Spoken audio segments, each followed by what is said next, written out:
a beautiful Tuesday morning, and you're pretty welcome to today's edition of VOP this morning on Voice of the People Television. I am Pina. Okay, Chiku. And on the show today, I will have quite interesting topics to extract.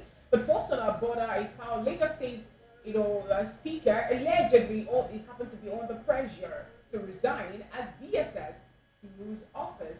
And some persons are beginning to ask what is really happening in Lagos State. Why is it that we're having issues?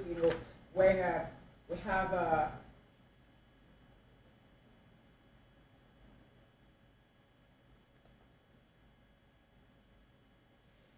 and right now, I'm sincerely apologize for that breaking transmission. Like I said earlier, like I was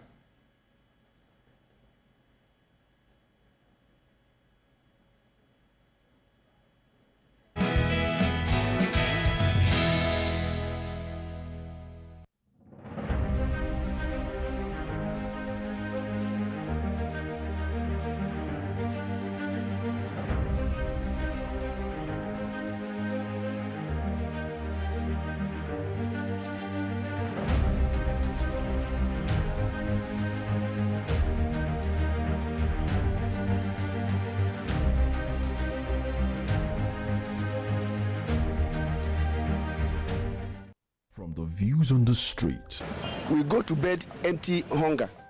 to the blaring horns of a hustling city, the loudest voices of the common man got a medium to be heard. This particular administration, they were coming unprepared. It's not a bad thing to renovate the president's lodge. Through top-notch programming, unbiased reportage of news, sports, business, entertainment, and cultural documentaries, Voice of the People 90.3 FM became a symbol for 21st century media. And now, a new baby is born. Voice of the People Television, VOP TV, youthful, full of vigor and penchant for excellence in the continent's media space, exposing the wrongs, applauding the rights, dissecting the news without fear or favor, through factual and accurate stories and contents, Corruption kills three things that makes a society. representing the interests of the people and giving them a voice. Voice of the People TV is here to stay towards building a fair society. VOP TV, Voice of the People Television, truly a voice for the people. Join us as we drive into the world of politics through insightful interviews with prominent political figures, both serving and former governors, ministers, senators, legislators, party chieftains, activists, and analysts. Get first-hand information into the decision-making processes that affect our daily lives. Highly engaging one-hour program that brings political discourse into focus. I am Chukwuma Okoro. Political Lens, Monday through Friday, 6 to 7 p.m. Join us.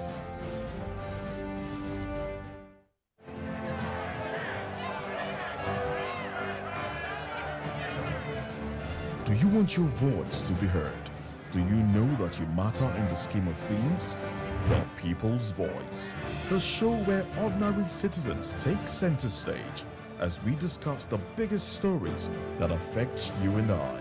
With you in mind, we facilitate lively discussions, debates, and interviews on the topics that matter most to you and I. From social justice to economic empowerment, education to healthcare, governance, and more. Tackling tough topics and amplifying your voice. People's Voice, Mondays through Thursdays, 7 p.m. to 8 p.m. Join the conversation and make your voice count. The People's Voice. Make your voice count.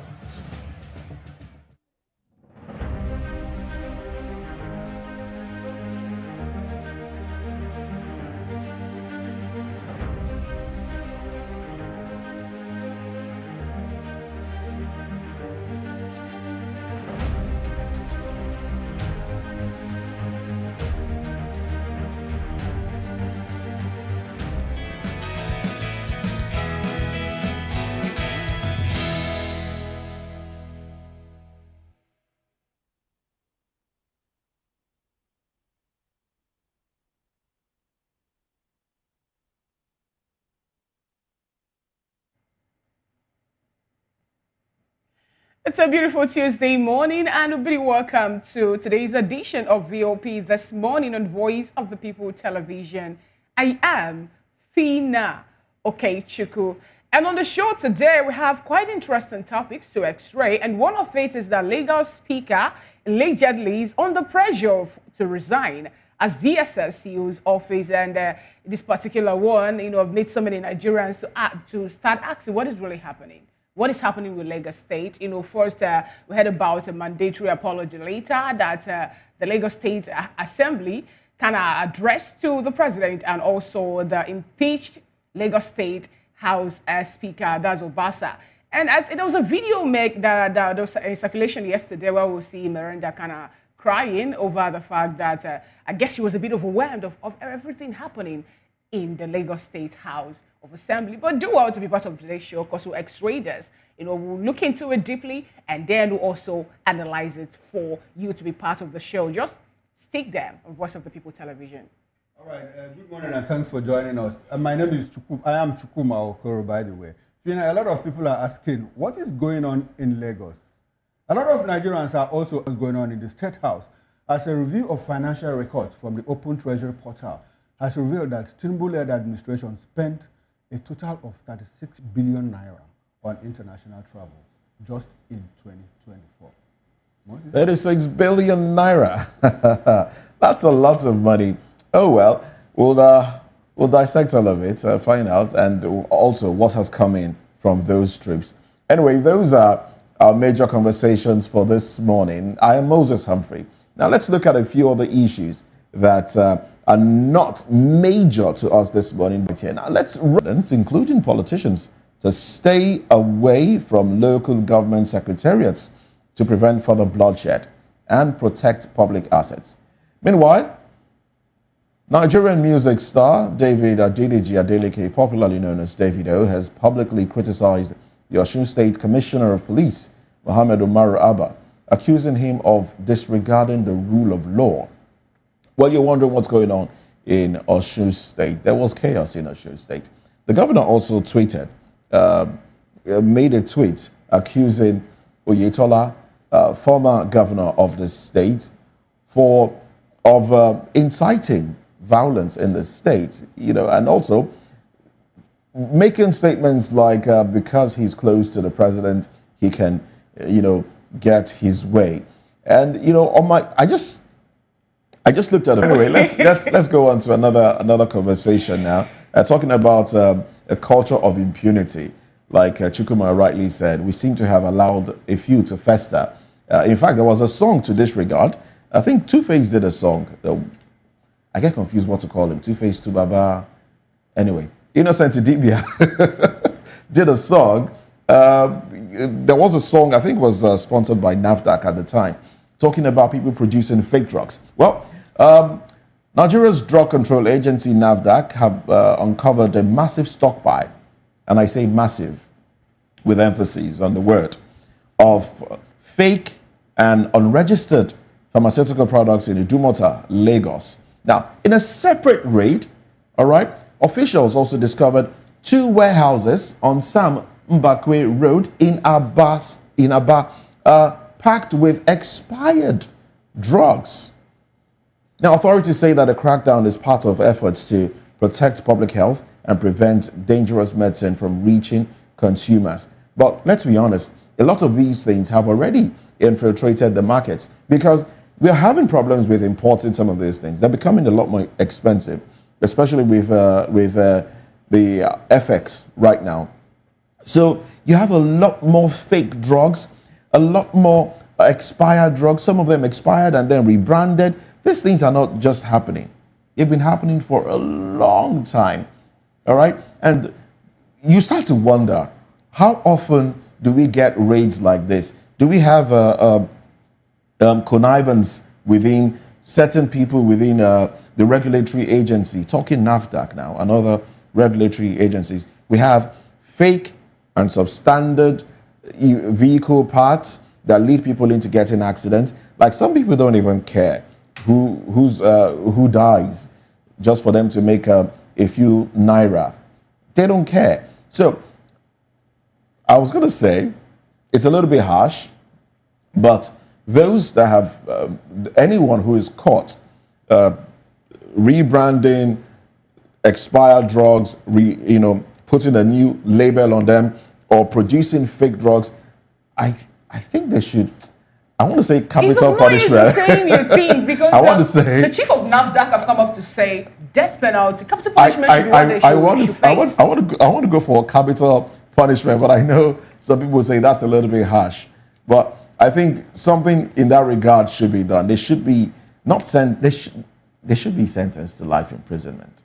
How harsh is it that someone know that this drug have expired and the person, It's wickedness, man's inhumanity to man. Really. So when you're saying you think, me for example, I'm trying to be you shouldn't be civil. lenient because what I'm saying this. Imagine whereby a child is not feeling too well and you took an innocent child to the hospital for proper medication, and at the end of the day, drugs were being prescribed and they decide to go and get one and they give you a fake one and you lose your child. It's death. And I'm not just talking drugs now, down. even alcohol, beverages, these things. We have a lot of fake things out there. People consume these things and they develop health issues and people die. And somebody somewhere is smiling to the bank. Moses, I like the word you used, and people die. That's the operational word, people die. So I think there's a conversation around this, like Fina said, the DG of NAFDAC said, look, there should be a prescription for capital punishment for anybody that involves in counterfeiting, of drugs and all of that.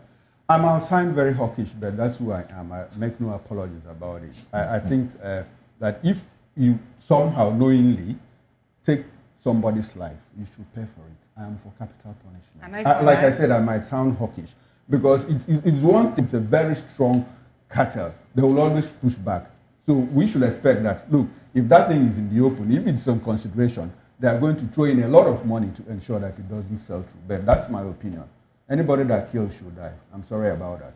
Now, the Director General of the World Trade Organization, our own dear Dr. Ngozi Okonjo-Iweala, has called on African leaders to stop relying on foreign aids and focus on mobilizing domestic resources to attract investments and drive economic growth. Okonjo-Iweala emphasized that African leaders need a mindset shift, saying that the continent is blessed with vast untapped financial and natural resources that could drive sustainable development. Well, thanks very much, Auntie Ngozi. You are not the first person to say it. Our own president has also said it. He was somewhere in Equatorial Guinea. He said it. He went to France. No, in Nigeria here, during the birthday celebration of JFK, John Kayode Fayemi, he also said it. Unfortunately, we have African leaders who don't even, talk is cheap. They're not even believing in what they say. And Africa is burdened with what we call the triple paradox. The paradox of the energy paradox, the financial paradox, and the food paradox. Financial paradox in the sense that we have natural resources that makes us the richest continent in the world. We have the actual gold reserves, yet we are heavily indebted. The most indebted continent in the world. We have energy resources, lithium, manganese, copper, and all of that, yet we are unable to transform these things to power generation. Africa is still the dark continent in terms of electricity generation. And when you talk about food shortage, food insecurity, Africa is worse off, despite the fact that we have arable landmass spread through the length and breadth of Africa. We have, and that is continental shelf, the ocean shores, that borders both the Atlantic and the Indian Ocean, yet we lack food to eat. In Nigeria here, there are estimates that by June this year, 134 people or more, 134 million Nigerians will be at risk of acute hunger.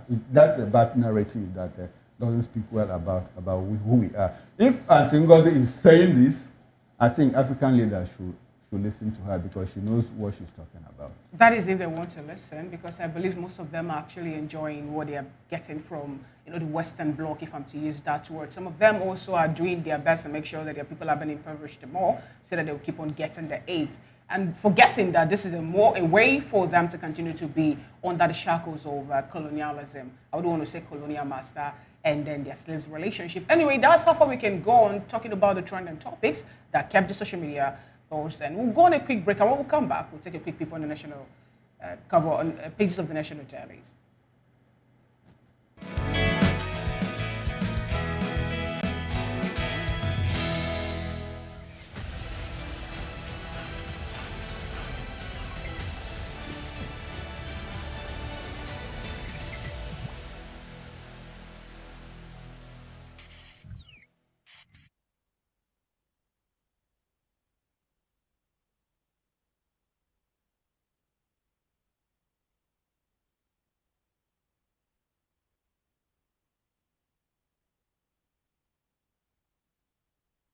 Welcome back to VOP this morning on Voice of the People TV. Before me today, I have the Nigerian Tribune, the Guardian newspaper, the Nation newspaper, and a whole lot more of national dailies on our table today. But I would like to start off from the Nigerian Tribune that have the banner headline to be Chaos in Lagos Assembly. Riders to that story. DSS invasion of assembly premises, entering of chamber, spark outrage. Lawmakers, assembly workers, indigents storm assembly, scuffle with security personnel. Leaked memo shows DSS was invited over need for enhanced security measures.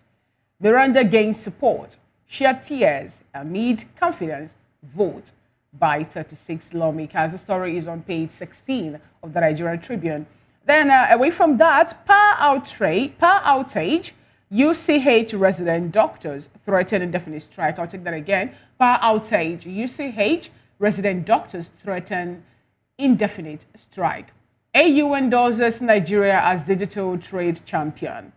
UBA Group champions peace in Africa with landmark $500,000 donation to AU Peace Fund. Bandits kill 19 and Benue renewed attack. Courts restrained CBN and others from withholding Kanu LG allocation. And then we have another bold headline, bloodshed in Osun.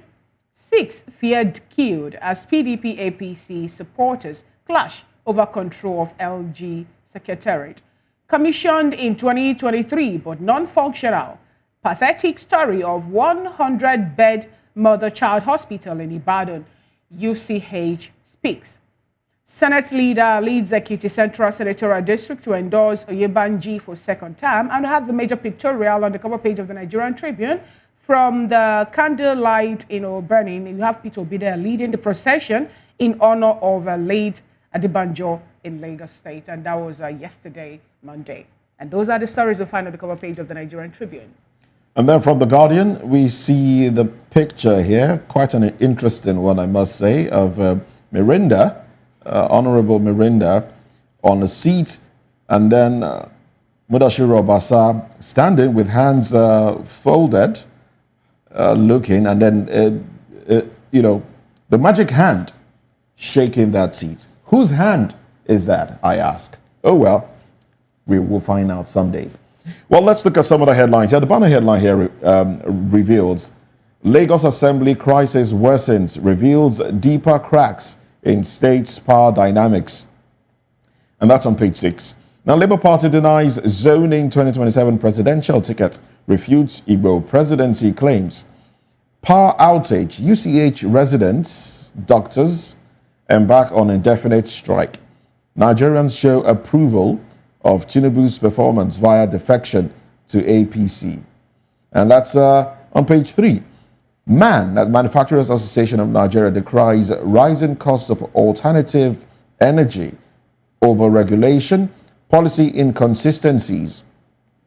We also have Labour lawmakers. Obi reacts as NAFDAC seals 3,000 Lagos shops.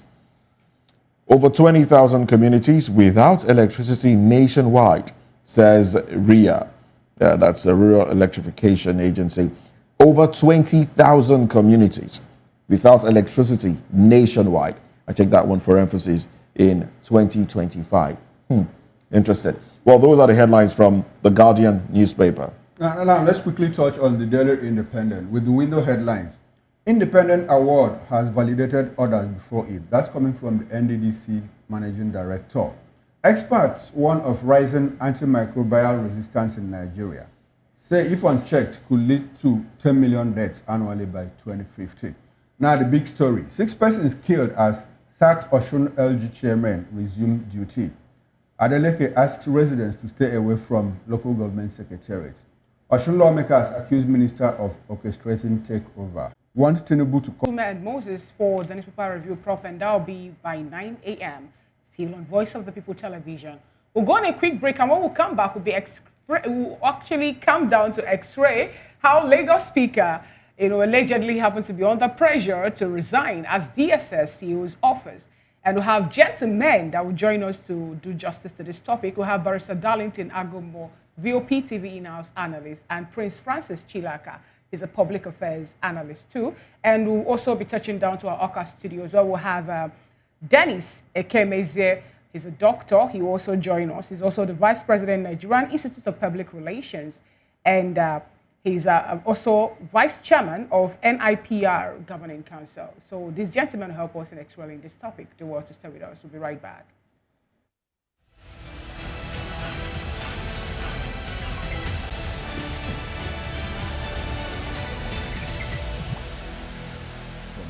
On the street We go to bed empty hunger. to the blaring horns of a hustling city, the loudest voices of the common man got a medium to be heard. This particular administration, they were coming It's unprepared. not a bad thing to renovate the president's lodge. Through top-notch programming, unbiased reportage of news, sports, business, entertainment, and cultural documentaries, Voice of the People 90.3 FM became a symbol for 21st century media. And now, a new baby is born. Voice of the People Television, VOP TV, youthful, full of vigor and penchant for excellence in the continent's media space, exposing the wrongs, applauding the rights, dissecting the news without fear or favor, through factual and accurate stories and contents, Corruption kills three things that makes a society. representing the interests of the people and giving them a voice. Voice of the People TV is here to stay towards building a fair society. VOP TV, Voice of the People Television, truly a voice for the people.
Latest topics making the buzz, the stories that tick, the trends.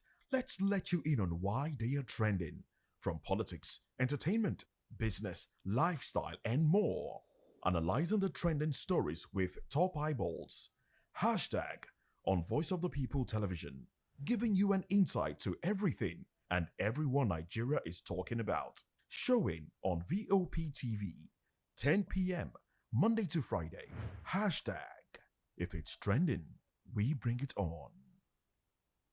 Are you ready to connect with distinguished Nigerians around the world?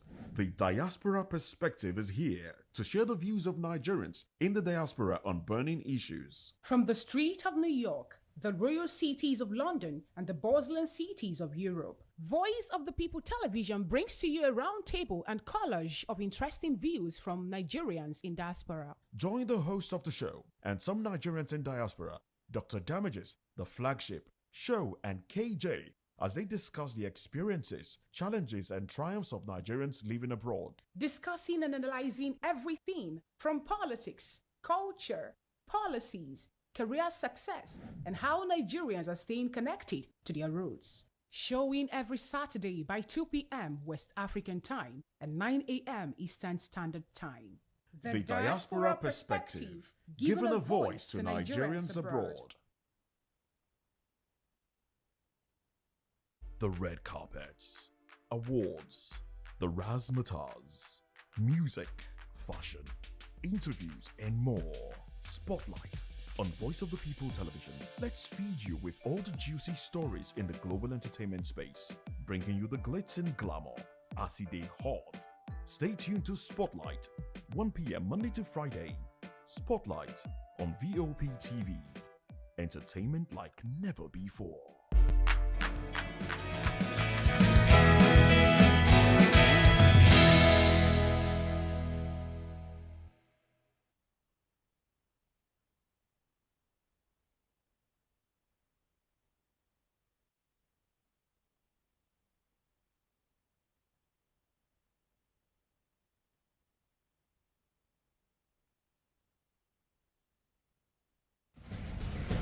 Join us as we drive into the world of politics through insightful interviews with prominent political figures, both serving and former governors, ministers, senators, legislators, party chieftains, activists, and analysts. Get first-hand information into the decision-making processes.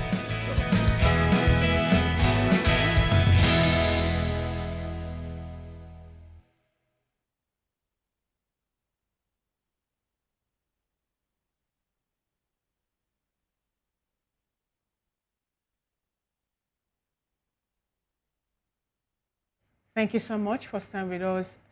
To the first topic of conversation, there are strong indications that Speaker of the Lagos State House of Assembly, Mojisola Miranda, may resign, following a dramatic turn of events at the Assembly complex. Operatives of the DSS at the Department of State Services and the Nigerian police stormed her office on Monday, sealing it off in a move that has sparked outrage among lawmakers. This development comes just weeks after former Speaker Mudashiru Obasa was impeached, and decisions that has since thrown the House into crisis. But despite growing speculations about Miranda's resignation, lawmakers on Monday passed a vote of confidence in her leadership, dismissing claims that she was stepping down. However, tensions remain high as reports suggest that former Speaker Obasa may return to power, allegedly with the backing of President Bola Ahmed Tinubu. The possibility of his reinstatement has deepened divisions within the assembly, with both sides standing firm on their positions. Meanwhile, lawmakers have condemned the security operatives' invasion of the assembly, calling it a violation of democratic principles and a national embarrassment. They described the incident as an aberration and a rape of democracy, demanding accountability from those responsible. As political maneuvering continues behind closed doors, the fate of Speaker Miranda and the leadership of the Lagos State House Assembly remains uncertain. Interesting event indeed. And I told us earlier that we'll be joined by Barrister Darlington Agobo, VOP TV in-house analyst, and Prince Francis Chilaka, a political and public affairs analyst, in the studio to help dissect this particular topic. And then we'll have, though virtually, we'll have Dr. Dennis Ekemeze, who is a Vice President, Nigeria Institute of Public Relations, and also the Vice Chairman of NIPR Governing Council. He will also join us to make sense of today's topic. Good morning, gentlemen. Good morning, Fina. Yeah, good morning. Good to have you today. Good morning. You're welcome. Good morning, Dr. Dennis Ekemeze. All right, Good morning. Thank you. Okay, we just needed to establish, contact to make sure you were there with us already. Now, let me start off with you, Barrister Darlington Agomo. What are you going to call this? What does this really portend? The invasion of the State Assembly by DSS. The other time, I think they called all the lawmakers for questioning and interrogation, and they later released them. And the Speaker of the Lagos State Assembly, applauded them for doing a job well done while invading the office, while stealing off the assembly complex. Fina, what we are witnessing is an aberration. In fact, it is impunity of the highest order. We knew that impunity and arrogance has been playing out in Lagos State. We never thought it would get to this level. We never thought that something like this will happen in Lagos State. Because they have always told us, Lagos is working. Lagos is the only state among all the states that democracy is working. And I have always had my reservations. Because I know that it's all a small screen. I know. Yesterday, the bubble burst. All those years of hiding and secrecy was busted yesterday. We now know that Lagos State Assembly is not what they told us it is. They are not their own man. They tried yesterday to resist imposition. And that was what played out. Remember, we have 3 arms of government. And these 3 arms of government are independent of each other. We are not expected to interfere. It's like the Senate or House of Rep telling Tinubu, we don't like what you are doing in your office. You must do this, you must do. No. So could that be the reason the governor of Lagos State have not waded into this particular issue? Of course, he can't even talk because maybe he understands what is going on. That's why he kept away. He kept away. So the State Assembly took a decision among their own. Obasa is a member. Obasa was first elected as a House of Assembly member from his constituency, not as a speaker. So the speakership is just a privilege for somebody to preside so that there be law and order in the house.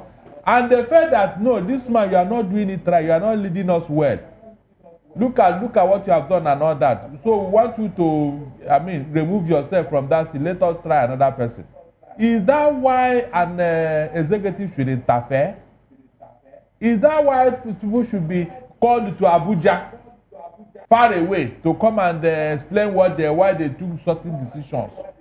So it means that this State Assembly is not their own mind to remove Obasa. So on what basis is he coming back? Who is he going to preside over? They will simply leave that house for him now. That is the truth. Okay.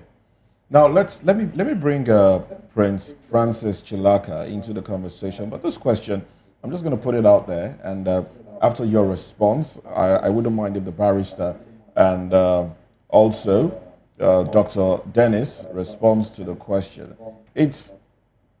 One cannot avoid seeing a certain linkage, all right, between what just happened in Lagos State, where Mudashiru Obasa was impeached, came back, had a press conference, met with the First Lady, the GAC's intervention, the different sections in Lagos State, the parties involved, and what happened yesterday also in Osun State, where the president's nephew, who is also a minister, has been accused of using powers, the police, to terrorize the governor of that state, and what we've been dealing with in the past 2 years in Rivers State, where,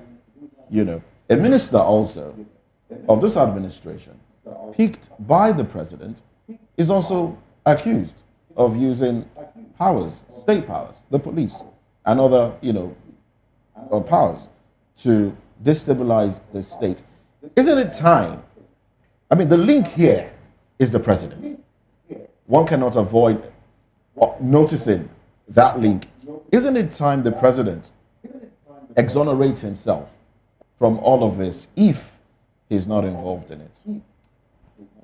Well, knowing the kind of president we have, we suddenly have a president that enjoys psychophancy, that enjoys praise worship, that enjoys, he just likes to be that person that is talked about always. So for that, you have somebody who he wants to be in the news always. But then, like you said, there has to be decorum. Yeah, we need to draw a line where we know what the president says and what people are using the name of the president to do. We need to draw that line. And it is high time. I keep saying that those who manage the president are not doing him any good. They are not managing him well. They should be the ones to come out and say, look, nobody should use the name of the president. If the president wants his name to be used, let the president speak out himself. Let his spokespeople speak for him. But unfortunately, everybody just believes, oh, if you throw the name of the president. Nigeria is that kind of country where, people, if you have disagreement with somebody, do you know who I am? You know who I am. And unfortunately, we don't seem to understand the constitutional role of the Nigerian police and security agencies in dealing with issues. It's either the police today, the DSS tomorrow, the EFCC. So they have turned these security agencies into agents for settling scores. So if I have a problem with you, all I need to do is have somebody high up there, talk to the person, he talks to either the DG or the IGP of police or the DG of EFCC, and then they release their staffs and they come and do what they want to do. So that madness needs to end. And I don't understand why, Mr. President is allowing this thing to filter on. It simply shows you that the norms of democratic rule is being thrown into the dogs. Okay. All right, Prince, let me stay with you. I think it's good that Moses brought in the president, into this matter. A lot of people also believe that, look, that this is a silent fight between the president and the Lagos State Governor, Babajide Sanwo-Olu, who is clearly on the other side. Someone who doesn't want Obasa to come back, but the president is insisting. So do you think it's a crack, it's a rift between the president and the sitting governor? And to what extent can the governor drive this? Thinking that people are the ones who determine who their leaders should be. And maybe suddenly Lagosians are waking up from sleep to say, no, we need to take hold of our state and do with it what we have to do. So I think Mr. President has a lot on his table. Let us be very honest with ourselves. This president has a lot on his table. So I believe that the wisest thing for him to do is to let Lagos be. Lagos for Lagos, let it be. The president should remove his hands from the jar of the cookies. How possible would that be, Prince Chilaka, given the fact that there's this speculations that his son, Shayi Tinubu, is coming over to Lagos for when did Nigeria turn into a country where but it's also his constitutional right to come out the to father will be president, the son will be governor, the niece will be deputy governor? You see, this is corruption at play. It's purely bad governance. It is purely bad precedents that were setting in this country. You just say the people have the right. So what happened if the people wanted him to come? Let me tell you, if we allow this thing to scale through, whatever happens in one state and nobody challenges it and we let it go, it will creep into other states. All right. For me, I think that, Mr. President should realize that he has been elected as president and there are expectations from Nigerians on him. Right now, Nigerians are not living their best of lives. If you go to the hospitals now, there are no drugs. If you go to the pharmacies, you'll be sure that the drug you probably bought 3,000 last week is about 6,000-7,000 now. So the president has a lot of work to do. Let him rejig the economy. Let him look at his policies that have not worked, that have not brought succor to the Nigerian people, and throw it into the garbage and follow voice of wisdom. He should leave state to handle their own politics on their own. A lot of people will say that, look, that the policies are working and that's why people are flocking, to the APC. A lot of people are at the campaign. There are 5,000 people. Let me tell you, Mr. Okoro, the truth of the matter is, Nigeria, I keep saying Nigeria and Nigerians. Okay. Nigeria is the only country where the oppressed praises those who oppress them. Nigeria is the only country where a man that is hungry will be praising the man that has caused hunger for him. More like the Stockholm syndrome. So those you see say that they're camping to APC. It's just because they cannot come in the daytime. They are for APC. In the backyard, they are criticizing this government. And this government needs to know that right now, Any right-thinking Nigeria will not look towards the side of APC. All right then. All right, let's go to Oka, where Dr. Dennis Ekemezie is standing by. He's Vice President, Nigeria Institute of Public Relations, and also Vice Chairman, NIPR Governing Council. Welcome to the conversation. I'm going to pose the same question I threw to Prince Francis here. What should the president do to exonerate himself from all of this? Because this looks more like a stain on his image. And, you know, he's been touted to be one of the bastion of democracy, especially as it comes to Lagos. Chukuma is cringing. But anyway, what do you think he should do right now? Well, thank you very much. If you look at history, I think it's not the first time it's happening in Nigeria.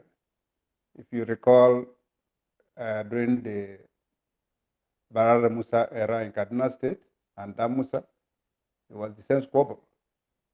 Even in my own Anambra State, during the Christy Mabez and Giga, P2B, and then, as you said, in Lagos State, in Rivers State also, these are political intrigues. And I recall that Dr. Chuba Okadibo said that if you are in a road of politics, you must always try to avoid the banana peels. I think it's that banana peels that will be able to identify and then unmask who is throwing that banana peels. Who is throwing the banana peels? Of course, we should understand that politics is a game of intrigues, a game of wits. Who beats the other? Let me anchor on what you said about Mr. President. And of course, you will know that those who enjoy more power are those who are the corridors of power. The small, if you will be there, and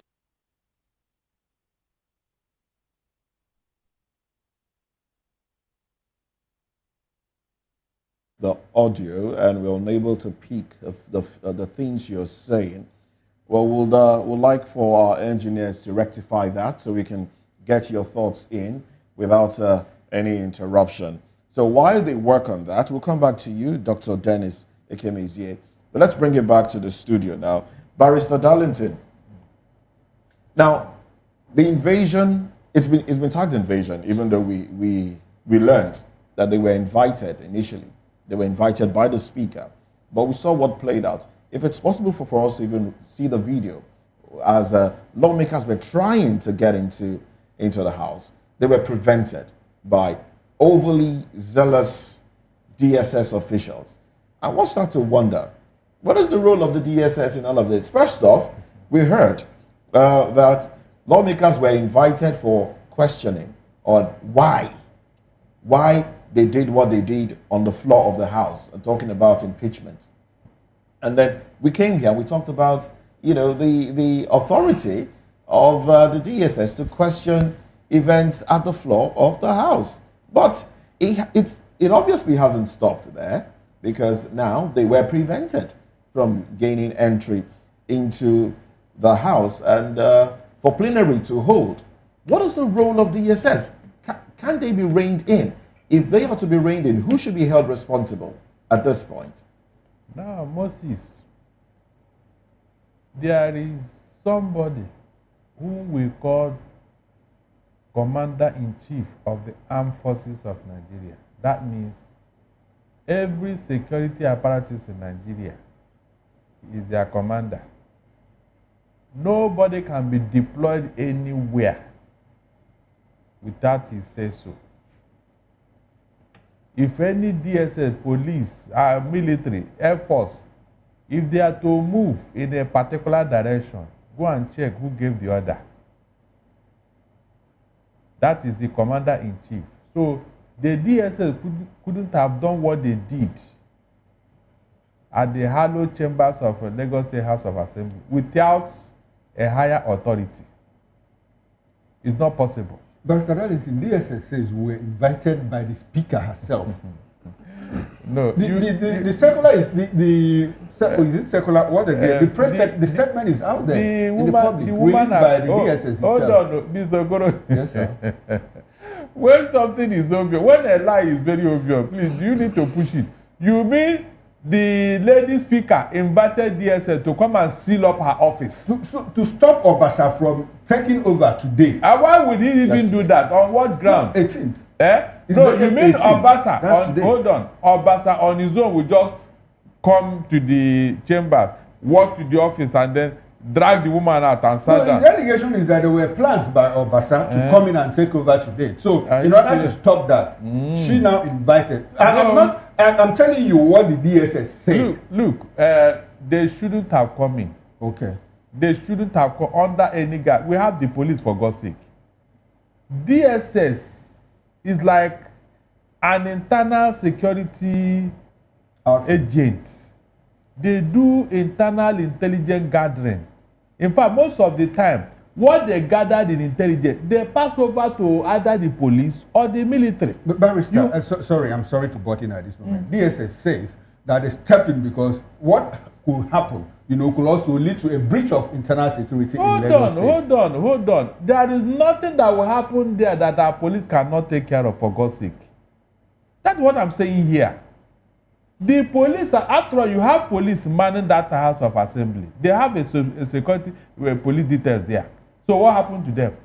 Barrister, how possible would that be, given the fact that in Osun State, just a local government, that police, I think, have been trying all they could to make sure they restore peace and order in that region, but people still died. Even the fact that, to the point that a local government chairman died also, just in the torso. Look, this overlapping function among our security agencies, that is what has messed them up.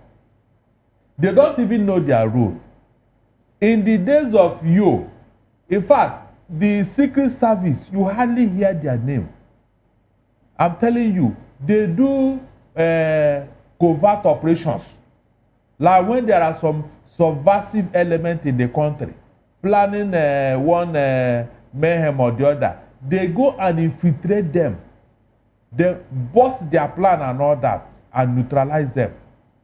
Quietly, nobody will hear about them. But look at this DSS. At times they settle marriage costs. That will tell you how low they have gone.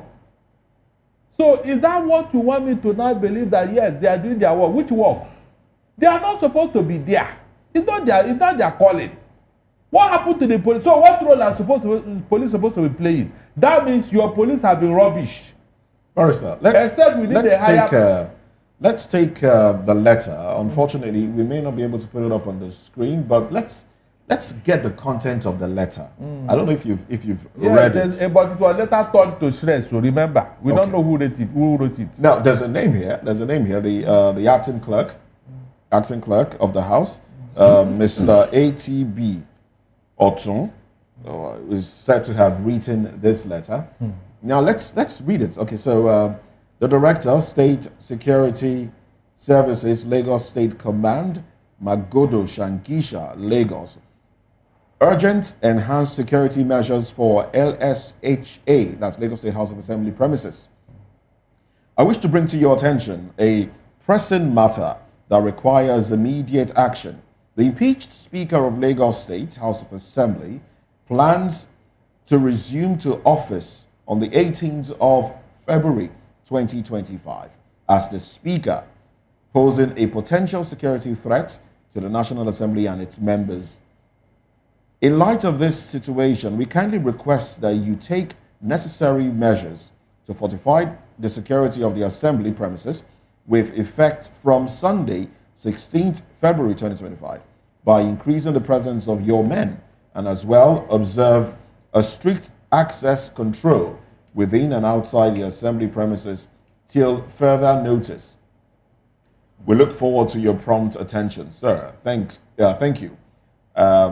Mr. ATB Otun, Acting Clerk of the House. That's the letter. Good. He is acting on his own.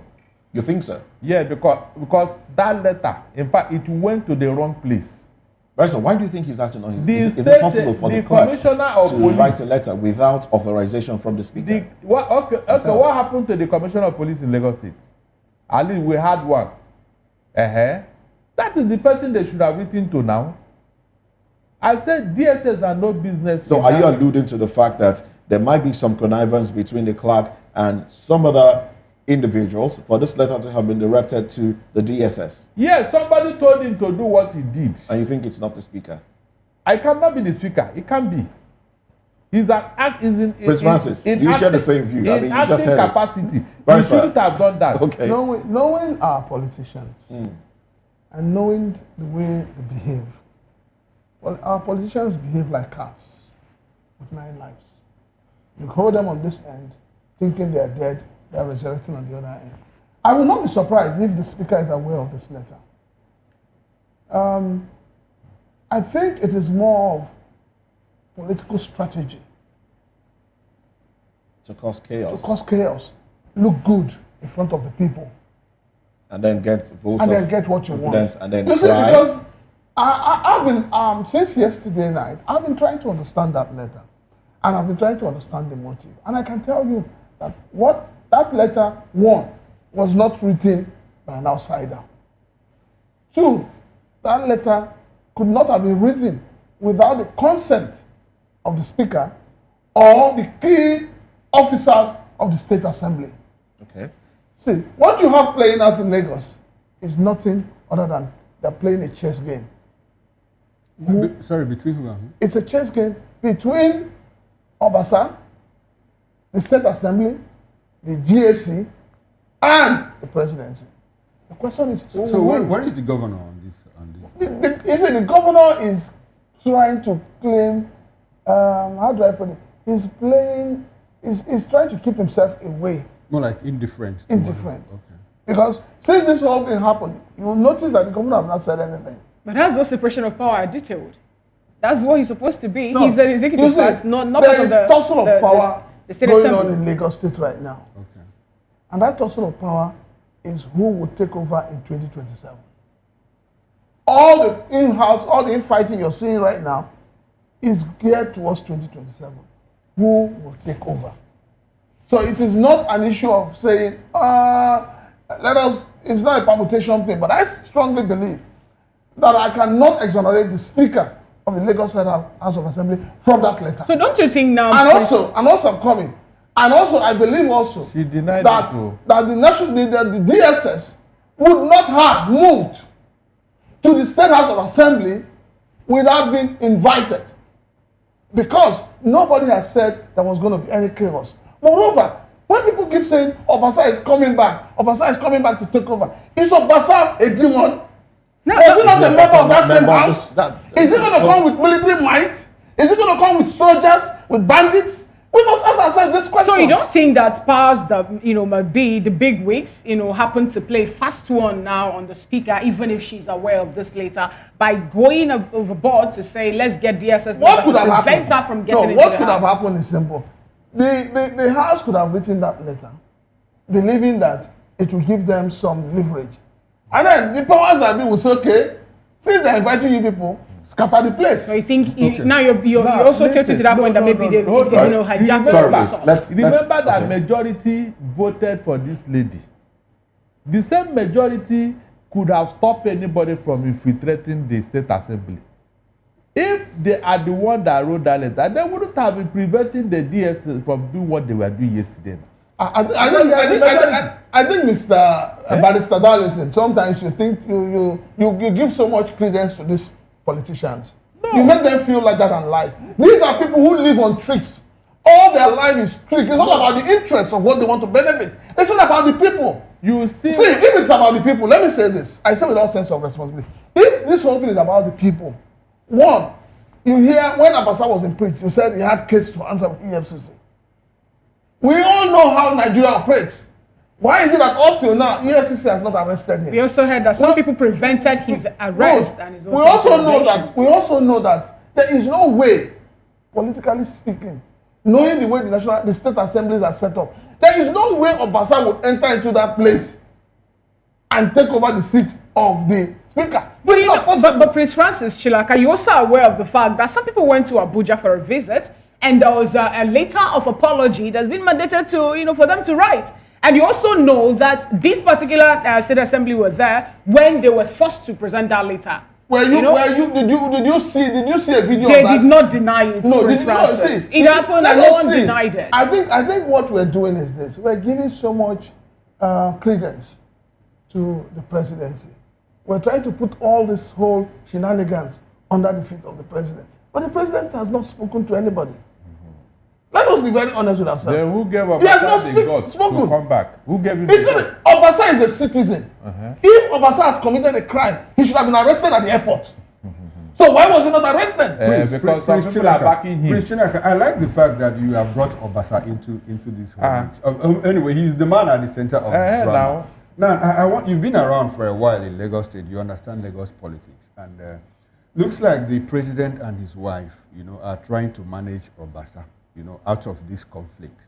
Does it look like, if you factor in everything that has happened, right from the shielding him from arrest and the fact that the First Lady said, look, Agege Alemosho, where he is strategic to Lagos politics.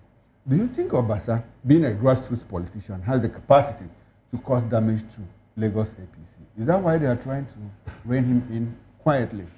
Well, those of us in Lagos, we know the kind of power Obasa wields in terms of grassroots.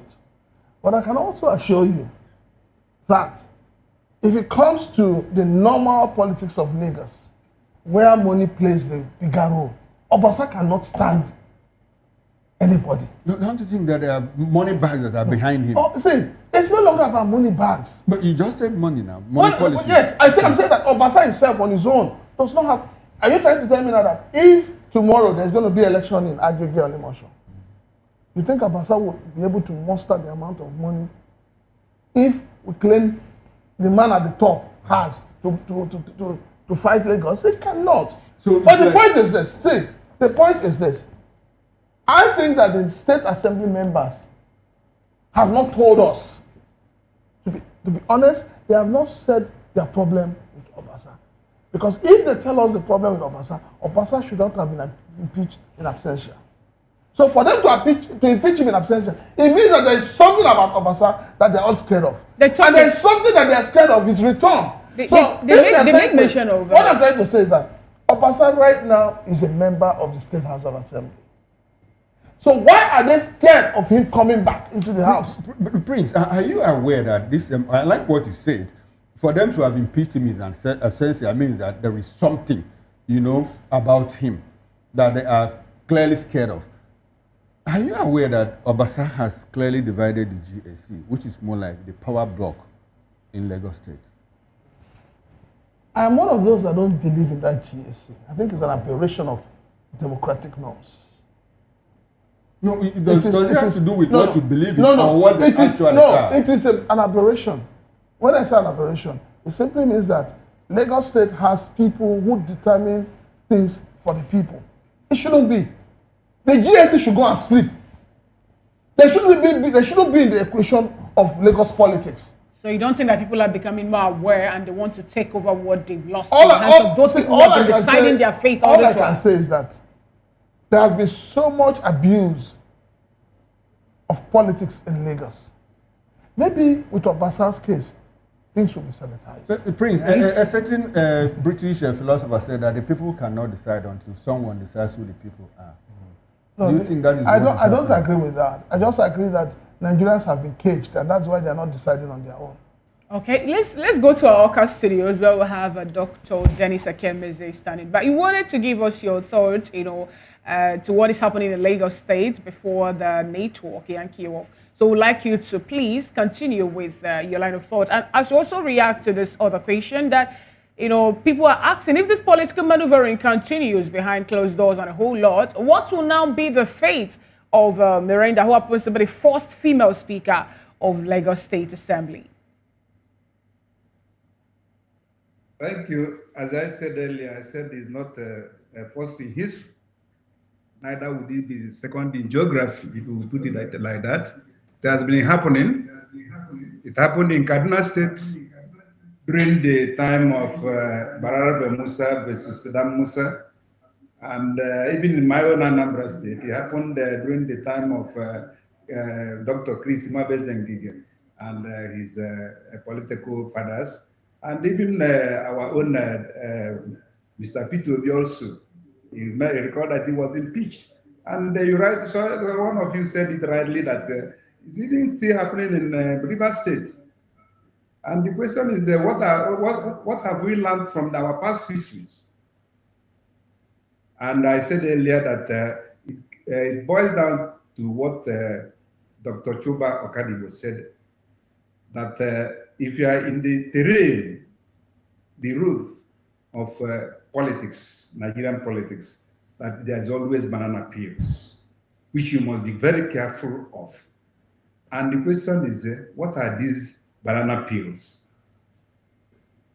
that today in Lagos State, if it comes to politics of party politics and politics of give and take, of course, we will recall that politics is a game of intrigues. If you are playing it, you must be very careful. And at times, I would say you must be cautious. But most of them that are smart play smart politics. Okay. I think that is what is going on in Lagos State. All right. And okay. Dr. Kemeze, let me stay with you. You will see them, what they said, democracy in action. Dr. Kemeze, thank you very much. But let me stay with you.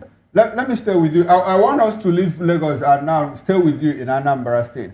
Anambra 2025, November is around the corner. Can you walk us through what is happening in Anambra State between ABGA, PDP, APC, and all of that? Can we get a feel of what is happening from you? You are on ground. Thank you very much. You bring me back to democracy in action in Anambra State. No, practical democracy now. That's what we want to hear. Yes, sir. Political parties are warming up. Warming up for scheduled November 8th election. Most of the political parties will do their primaries anytime from now to select their flag bearers, their candidates. For now, all of them are aspiring to be governor of Anambra State, including the incumbent. Okay. Because if he starts to contest for the election, he becomes a candidate also, though he holds power.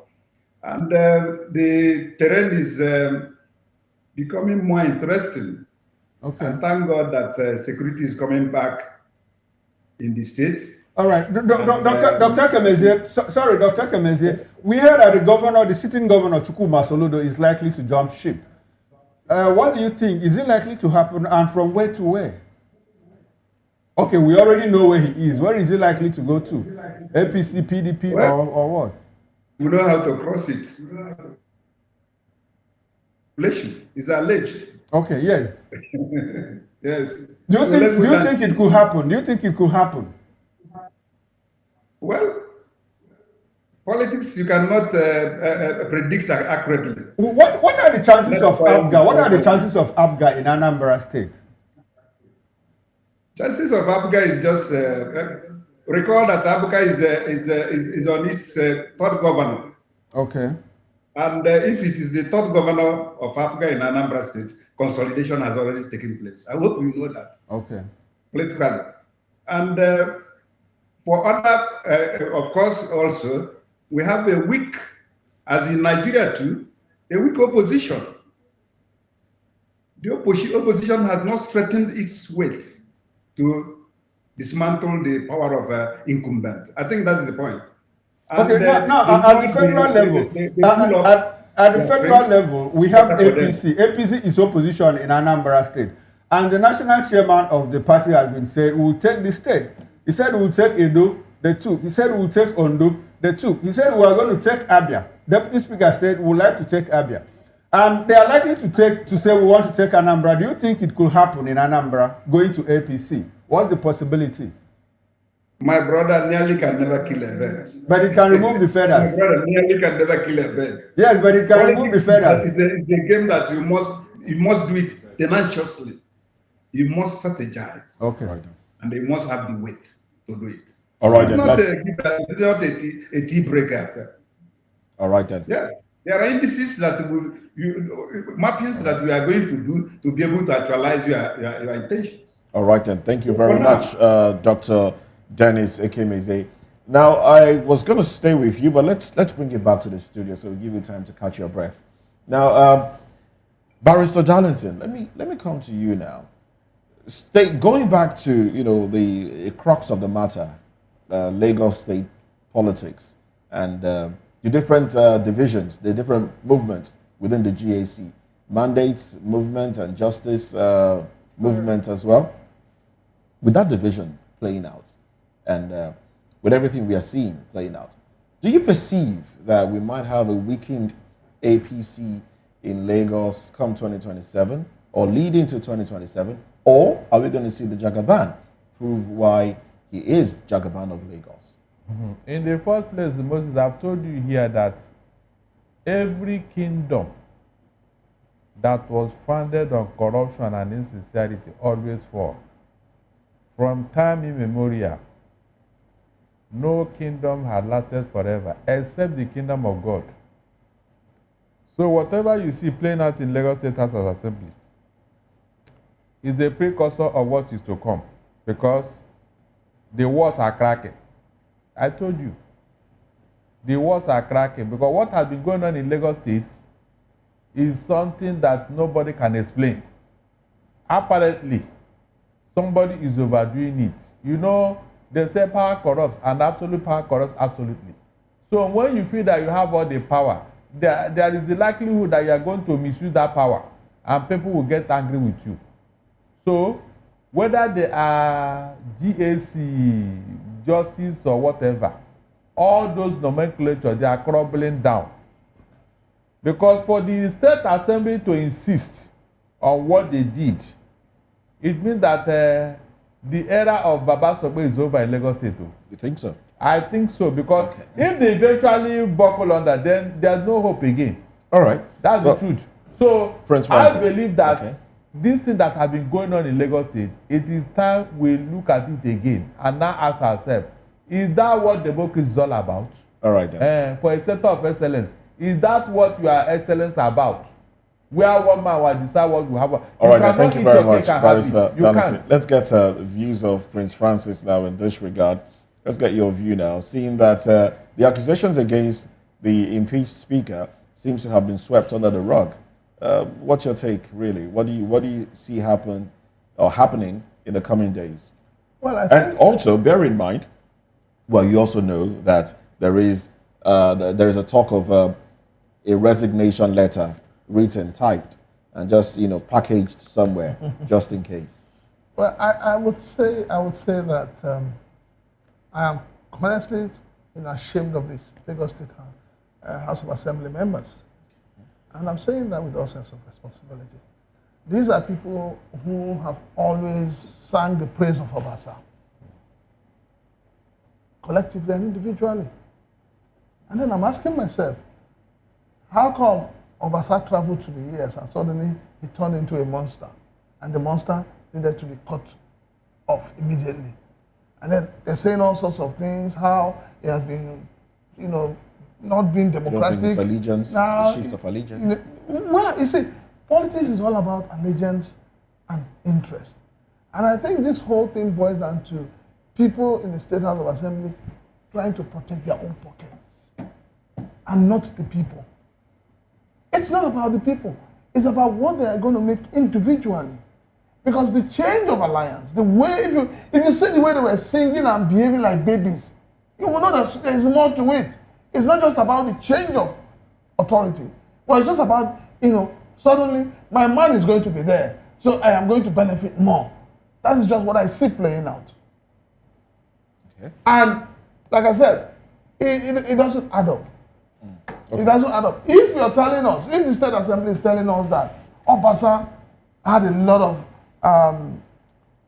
corruption charges, why has the State Assembly not asked the EFCC to move in?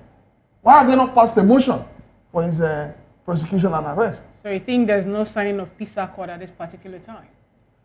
When you say peace, what you're going to have at the end of the day is peace of the graveyard. That's what you're going to have.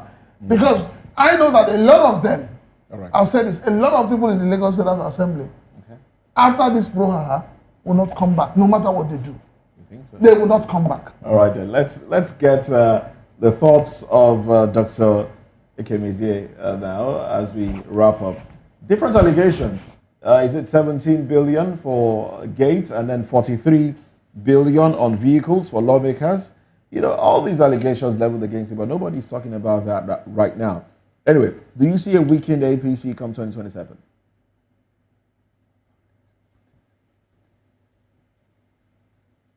Doctor, yes, go ahead. I couldn't hear you well. Oh, I was just asking if what would be your permutations for 2027, seeing everything playing out within the APC in Lagos. Will the thoughts of the people, will the people have their way, or are we going to see a situation where the Jagaban will prove that yes, he remains the Jagaban of Lagos and have his way? Well, politics is always a game of number. And just like I said in Anambra State, where are the opposition? Where are the opposition parties? Well, there's Labour Party in Lagos. There's Badeba Road's Viva in Lagos vying for the seat as well. We might also see Ejimi Agbaje come back from where he's been. I don't even know where he's been. But he might come back. You know, you never can tell. Comes back, and that's the question I'm asking. What is the strength of the opposition parties? How strong are they? What is their financial muscle? Because you can't play politics without financial muscle. Of course, we know that any government in power determines the weight of the political activities going on in that particular state. Interestingly, we didn't see that play out in Edo, and we also did not see that play out in Ondo State, because we could recall that in Edo State, for example, PDP were the ones in power there. And what happened after that election? They lost to APC. And then when you go to Ondo State, you know, the same thing also played out in Ondo. Or, you know, you can't just say that people who are there plays out. Goodluck Jonathan was our president, and then he also lost to APC. The tribunal decides who has won the election, and then we'll be able to say, yes, this person won the election. Otherwise, why were they in court? So it's neither there nor here, because whatever has happened, the person that lost out has gone to court, to the tribunal, to determine whether he's actually lost the election.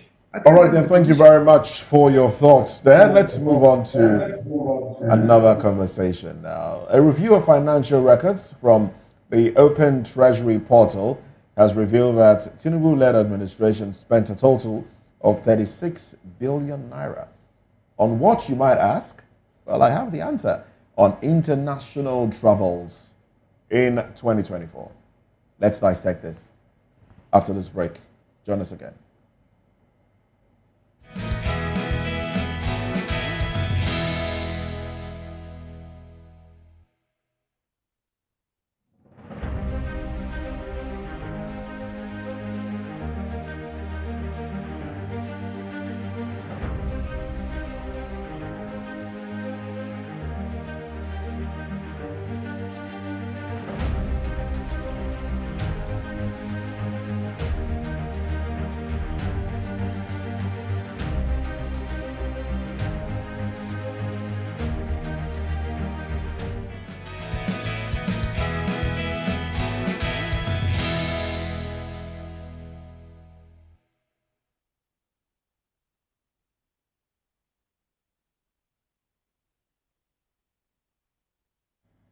All right, welcome back and thanks for staying with us. Now, a review of the financial records from the Open Treasury portal has revealed that the Bola Tinubu-led administration spent a total of 36 billion naira on international travels in 2024.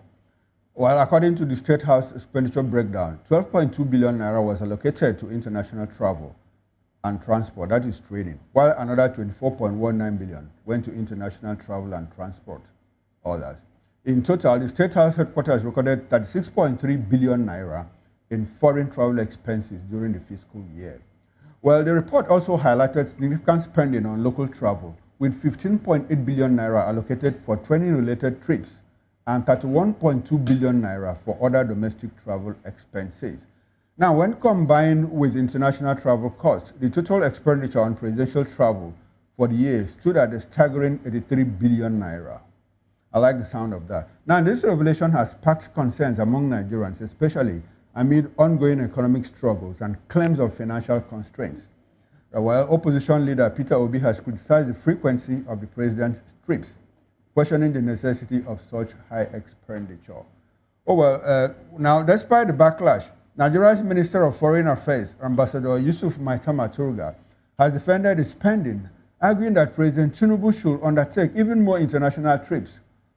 Meanwhile, reports indicate that the federal government is set to spend an additional 8.6 billion naira in 2025 to overhaul the engines of the presidential aircraft. Now, as debates over government spending continue, questions remain over the necessity and impact of these costly travels on Nigeria's economic situation. Well, we still have in the studio here with us Prince Francis Chilaka, Barrister Darlington Agomwa, and from our Oka station, Dr. Dennis Ekemeze. Gentlemen, thanks for staying with us. Now, Prince, let me come to you first. You heard it. In total, 83 billion naira on travel expenses. How much did you realize from all of that? Do you have an idea? I recall that sometime in September, we said MBS, the National Bureau of Statistics Office, said that at a certain quarter, I think that's the third quarter, that we had 30 billion FDI, foreign direct investment inflow into Nigeria. So if you put that together, what is our balance? You know, they say charity begins at home. Okay. Unfortunately, our leaders do not understand that saying, that charity begins at home. As a president, you don't ask the people to be patient with you. You don't ask the people to sacrifice. You don't ask the people to fast and pray. And yet, you as a leader, you're not doing the same. It simply shows that you're not sincere, you're not honest, and you do not have the love of the people. You know, the things this presidency is doing does not show a president that has come to reform the nation. It does not show a president that has the will and the political will to develop the nation. Because if we look at the figures, and we're saying 36 point something billion has been spent on, jamboree, so to say, traveling from one country to another, one state to another. And then you ask yourself, what have we as a people benefited from these trips? The only thing we have benefited as a people are memorandums, paper, the signed documents. Oh, this group is coming to invest $200 something million. This group is coming to do this. But we're not seeing the physical investment. And when you don't have anything to show for your work, it means you've not done anything. It's like a student who goes into an exam and comes out with F9, and the student is happy that he attended the exam. This is what is playing out. Mr. President needs to understand that, his policies, his trips, they are not yielding anything to Nigeria. They're not at all yielding anything to Nigerians. Nigerians are not benefiting from such trips. And when will our leaders stop moving around? When will they stop junketing from one country to another? When will they be able to realize that they need to sit back and develop this country? Do you know how much this amount of money, if injected into the Nigerian economy, do you know what the kind of succor it will bring to the Nigerian people? So sometimes I ask myself, what is it about our leaders? Look at what's been going on the internet and everywhere over the denial of visa to the Chief of Army Staff. And even the country, everybody's turning it as if it's the end of the world. But I'll say this, in all of this, I like what he has said. I also like what Nuhu Ribadu has said, even though I didn't like the aspect of saying, go to hell. But I like the fact that he says, it is time for us to develop. Look back and develop our country. And we're talking about this visa cancellation, but are we asking ourselves, how much was saved for Nigerians for cancelling that trip, for denial of that visa? Some people will also ask you now, Prince Francis, did you also ask what Nigerians have lost for not attending that particular summit? What are we going to benefit? You know, when you say what loss, what are we benefiting? Do you know the amount of money that would have been paid as ESTA code? Exactly my question. Are you sure the ESTA code hadn't already been paid? Even if it has been, who will collect it back? Exactly. Do you know how much they would have paid for flight? Except that maybe the president, even if they were going to go with presidential jet, do you know how much it takes to pack it for one day, to fuel it? So it's not about, people saying, oh, do I know what have we benefited in 1 year of Mr. President's trip abroad? What have we benefited? What can Mr. President point at and say, this is what I have brought back? When a father goes out and comes back, the children will say, Daddy, buy akara for us. If the father comes back without buying that akara, the children will not embrace him the way they would have embraced him if they had seen something. Prince, I don't speak for this administration, but I also know that the president went to Brazil. He secured a cow processing deal of $2.5 billion. Are you aware? Where is the factory? South Koreans are coming in to build refineries here in Nigeria. Are you aware? We have for how long has this agreement been signed? Now, the French is coming here to help us with solid minerals development. Okay, let me tell you this. The French itself, they are not one of the best countries when it comes to mining. No, but they are coming. If you are talking of mining, and Nigerian government is ready to invest in mining, to bring technology to mining, you should go to Australia. Okay, but we also have a security cooperation with France that is underway. You know, to what are they coming to do? What is you saw what has been coming out, all the news coming out with the USAID. So what are they coming to do? No, I'm just telling you some of the things that the president has brought to us. These are some of the things that the propaganda they have put before us. I am a practical person, and I am saying that if the president has brought these things back, the hunger in the land, the starvation, the poverty would have not been the way it is today. This government is all about propaganda and nothing else. Okay, Barrister Darlington, are we really saying that this government is all about propaganda with Ambassador Yusuf Maitama Toga defending this whole money we spent on the internet trade, saying that if possible, that the president should even take more, that Nigeria has a lot of money to spend? Is it really a propaganda issue, or they're not telling us what they've benefited already from all the international journeys? That is the statement of a sycophant who want to deceive his paymaster. Which money did you have that you can go on and spend it? So how do you get the 6.3 billion? Even the man they are trying to package for us, he is even tired of this thing they are saying about him. He knows that he's not doing well and the economy is not smiling. So why should anybody say that you have a lot of money? Can Tinubu come out and tell us now that there is too much money in Nigeria? But look at what his aides, people he appointed, are saying.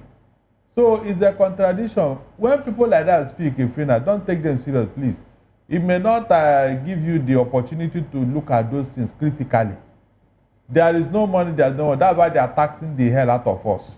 There's no money. So anybody tell you we have a lot of money, let him show us the money. And why are you borrowing? If you have a lot of money, why are you borrowing? So all these things boil down to one thing. Barrister, have we stopped selling our oil? Which oil? They told you that up to tomorrow, oil theft is still going on. You have forgotten that you have mortgaged this oil to pay your debt to China and other people. Yeah, you have but not everything that we produce. So did you meet Dangote quota? Dangote is still buy this crude oil from outside here. So if you have enough, why don't you supply to Dangote and other modular refineries? So some of these things, when you put it in proper perspective, you know that it's all deceit. Mr. Okoro, it is all deceit.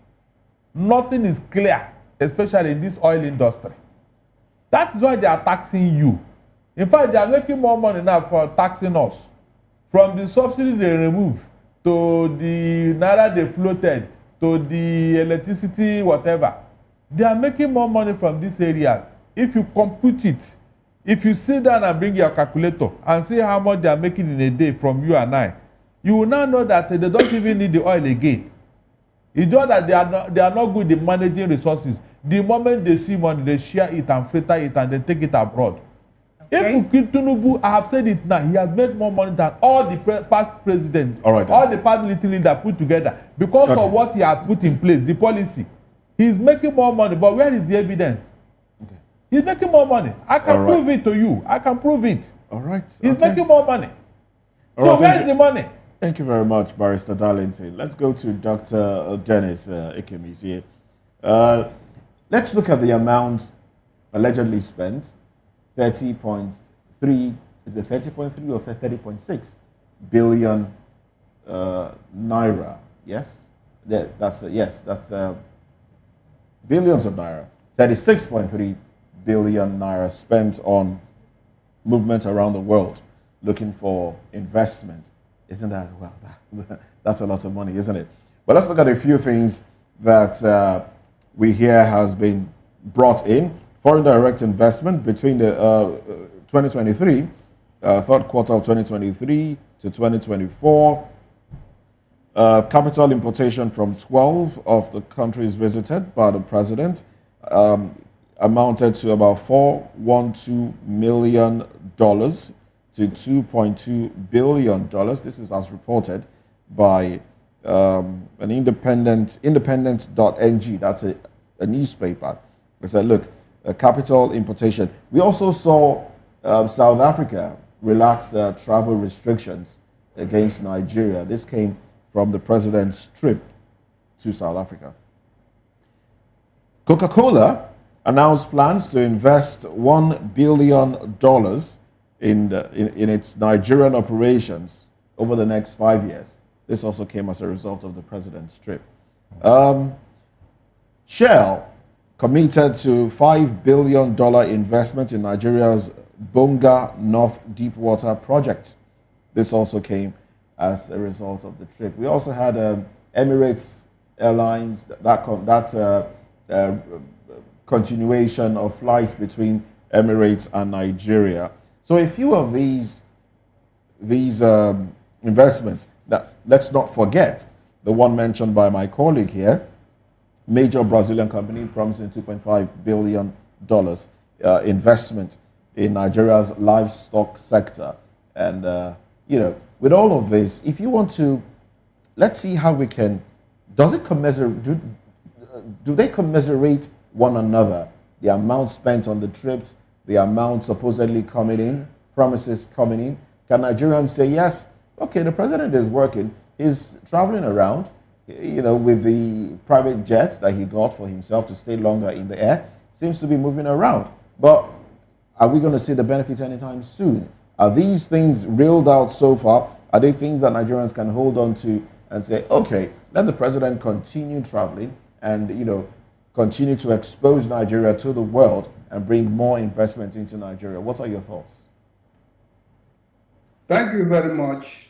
And from what you have said, can we say congratulations to Mr. President? However, one will say, how has his travel improved the life of a common man in the street? I think that's the basic question. If the travel has improved the life of basic man in the street, we congratulate him for doing so. But if it has not, it boils down to the situation that almost Nigerians are suffering, including all of us that are here in the studio. And if the travel has not improved our life, Not among them. I wish to recall you back to when Abacha was ruling Nigeria, that put Nigeria in the state of autarky, that we enjoyed peace, we enjoyed the economic boom and every other thing. And life continued to improve than as it is today. Instead of investment, if the 36 billion naira is ploughed back into the economy, I think the economy will improve than increasing the rate of taxation. This side tax, you carry your phone, tax, go to the ATM, tax, anything you do, tax. Is the tax improving the life of the people? That's the question. So in overall analysis, you see that the travel has not impacted on Nigerians. Maybe it's a renewed hope. So we continue to hope and then continue to renew our hope. I think that's the mantra where we are going. However, one will always say that the president should also re-evaluate his administration, especially now that is hitting hard on the people. And then if people are not comfortable, are not enjoying the welfare which the state is supposed to provide them, it means that much has not been done. And some of these trips need to be cut down. Of course, somebody asked, what have we benefited from it?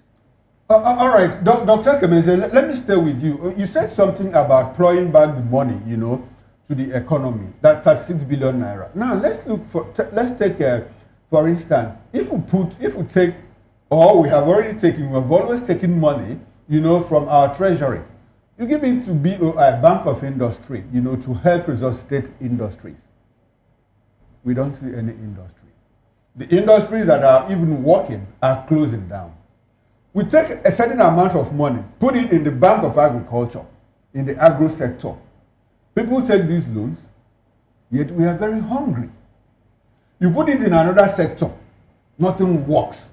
So how do we balance our fortune, between trying to resuscitate local industries and trying to bring in foreigners, to come and help us do our own business? How do we create that balance? Because it looks like when we even give ourselves this money, they don't work for us.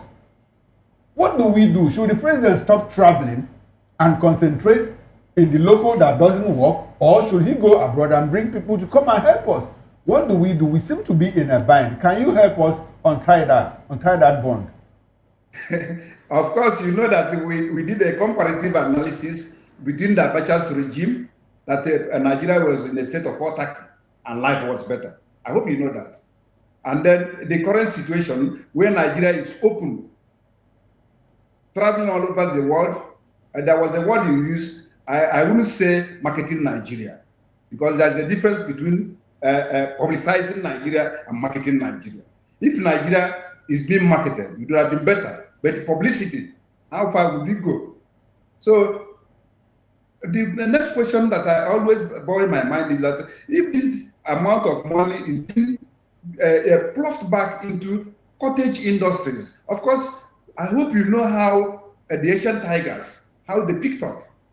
They picked up by developing the local industries, then localizing industries, and then cottage industries taking off from the various homes, from the various families, from the various states, and then today they emerged as a powerful economy. And then the Asian tigers has taken almost some part of the world.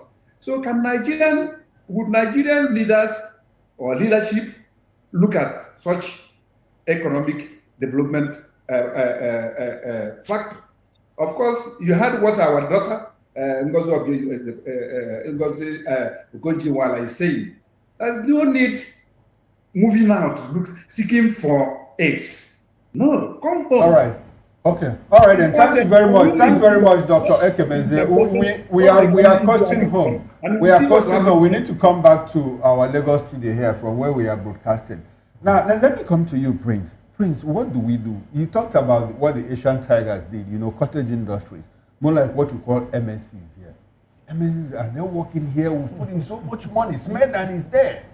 We've sunk so much money into that, resuscitate, build SMEs and all of that. Yet the environment is not. What do we even do? Is it like the hen and the chicken and the egg? Which one comes first? We don't even have power to help these industries survive.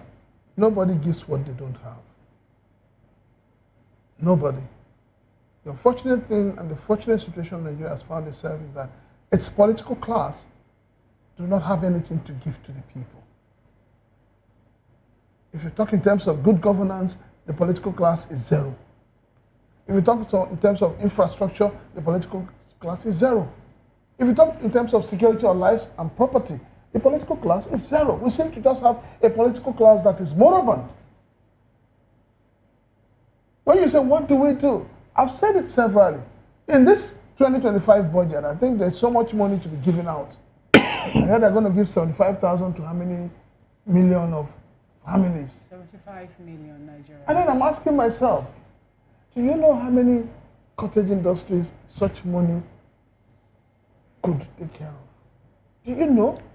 Why have we turned Nigeria into a state where it's like we just dash out money? Everything about Nigeria is money, materialism. So that shows we have the money like Itama, talked about. No. Don't forget that budget you're still going to borrow. This government has not come out to tell Nigerians how much they have saved from fuel subsidy.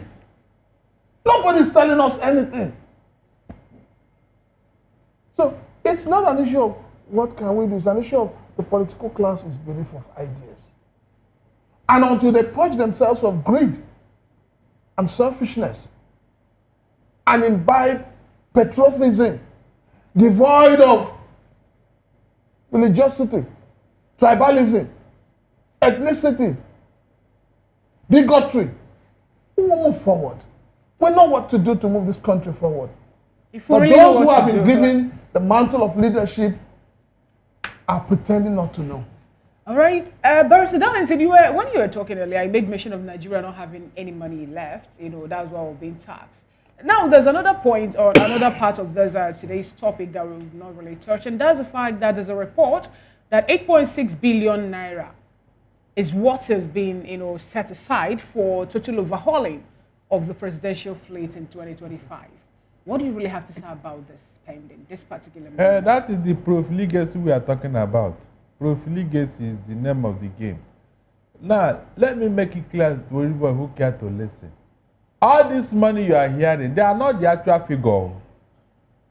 Both the one they use to travel and the one they are budgeting for maintenance of, they are not the actual figure. They inflated all of them like every other thing in Nigeria. They inflated it, and that makes it difficult for you to capture the real figures. Everything they are doing in this government, go and check. It can never be the actual figure. All of them are being inflated.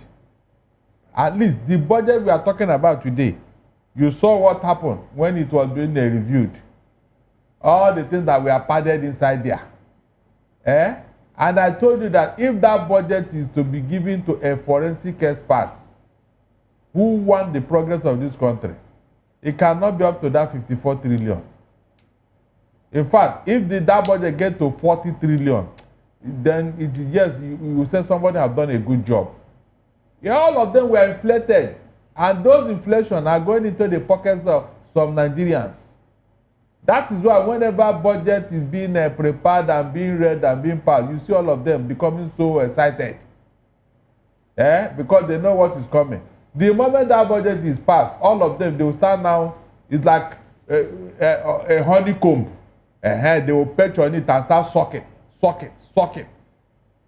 By the tail end of the year, ask them, this budget that will pass, what is performance? They will start scratching their head. But Barrister, you've been able to point out the challenges that we have in the country. Can you help us, in less than, let's say, 1 minute, provide solutions to, how we're going to mitigate all these challenges, how we're going to stop them, because Nigeria needs to move forward. This country belongs to all of us, what are we going to do? We have been providing solutions, just that somebody is not listening. Like now, we need to, when you are going for international tournament like World Cup, you go with your first 11 because you are going to meet the best over there. With the way this economy is today, FINA, we need the very best within Nigeria and outside Nigeria. That was what Obasanjo did when he came in 1999. Let Tinubu go outside here. Leave politics and job for the boys, all these things. It's not helping us. It's not. Look at all the ministers he appointed. What are they bringing to the table, especially that blue economy? I've been telling this man, so since your own is Ministry of Marine and Blue Economy, go and bring fish for us. Nigeria has all the waters all over the place. Go and bring fish for us so that we start spending money in importing fish. At least we can say, yeah, during Oyetola, in fact, I give him thumbs up. There is fish all over the place. So when you appoint people who don't know even the details of their job, it was in this country that somebody was appointed as Minister of Education. He said he does not even know anything about education. If those are the solutions we're preparing now, we should make sure we put the round peg in the round hole. Being. If anything is bad, somebody made it bad. Okay, and if that thing is going to be good, somebody will make it good. Barrister, fine. We need you to give us a concluding thought. Yeah, my concluding thought is that Tinubu should go back to the drawing table. All the traveling cannot help us. I was shocked when he went to Tanzania here to talk about stable electricity. Tanzania. That's where you went to go and discuss stable electricity. Meanwhile, we are giving Ghana and some other West African countries light. Okay, can you imagine? So let him go back to the drawing board. All this political consideration is over. Okay. It's over. Buhari did it for 8 years, didn't help him. Thank you, Barrister Darlington. Prince Francis Chilaka, let's get a concluding thought. I would want to look at the Lagos State House of Assembly, and I want to appeal to them that they should allow good sense of reasoning to prevail. Let us not have another situation of what we have in Rivers State. Because at the end of the day, it is not about them. They'll continue to collect their salaries and their entitlements and all the largesse that comes with their office. But how about the people? How about development for the state? So let us throw away our pride, our ego, and focus on building institutions, state institutions that promote peaceful coexistence. Thank you so much, Prince Francis. Dr. Dennis Ekemeze, can we get your concluding thought at this point? Well, I tried to analyze the past to put it to the present. And we have seen how it worked in Nigeria during the time of altercation that was the mantle that Abacha used. And it worked. He didn't travel for 1 day outside Nigeria, and Nigeria was good. And also, let us also look at the welfare that is enshrined in the Constitution of the Federal Republic of Nigeria, so that the federal government will know that it's not only taxing the people, but providing them with good means to earn livings, that the tax will now be ploughed back into a meaningful use, not for meaningful travel or unmeaningful travel. I think that is the point.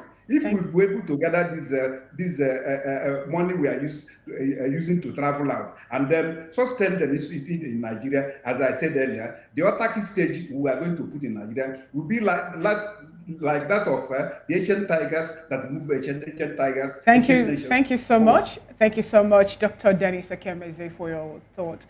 All right, we've been speaking with Dr. Dennis Ekemeze, who is a Vice President, Nigerian Institute of Public Relations, and also Vice Chairman of NIPR Governing Council. And, past Vice President of Nigerian Institute of Public Relations. All right, and in the studio here we have Barrister Darlington Agomo, who is a VOP TV in-house analyst, and Prince Francis Chilaka, a political and public affairs analyst. Thank you so much, gentlemen, for being part of today's show. Thank you. My pleasure. And that's how far we can go, in today's show. VOP this morning. Do well to join Chukuma and Moses for the newspaper review proper. That'll be on top of the hour at 9 a.m. I am Fina Okechukwu. Do well to enjoy the rest of your day and also endeavor to be a patriotic citizen.